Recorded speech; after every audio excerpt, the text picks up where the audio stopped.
ръка да го целука с уста. Имам си една мечта, да чукам чалка звезда. А колко ще ми струва да го фане с ръка, да го целука с уста. По телевизията ги гледам аз, мечтая си някоя от тях да дойде в нас. За Мария Илиева ли става въпрос? Импец, стига брат, прекаляваш тоя кос.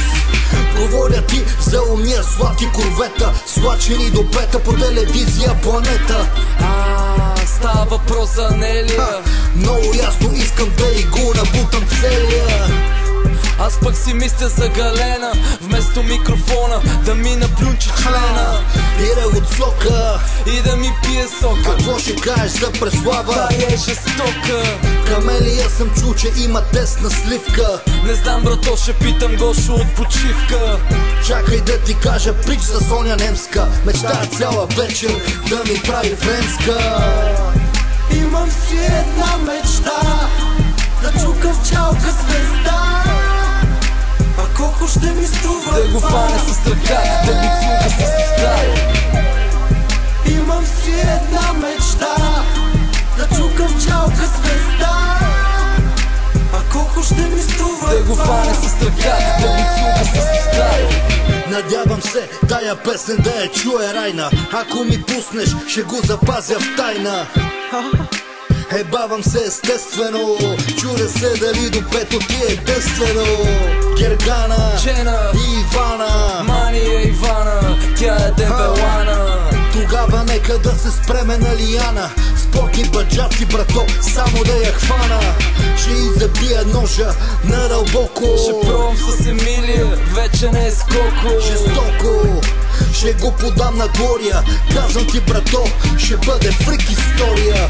На широко по дебелия орган да чукаме на партия Есил Дюран. Но пич трябва да си сложим дъждобран. Що? Щото всички са минали оттам.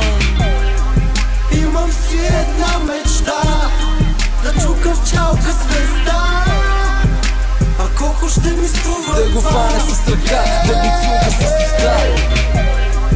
Имам си една мечта, да чукам в чалка звезда. А колко ще ми струва да го фане с ръка, да го целука с уста.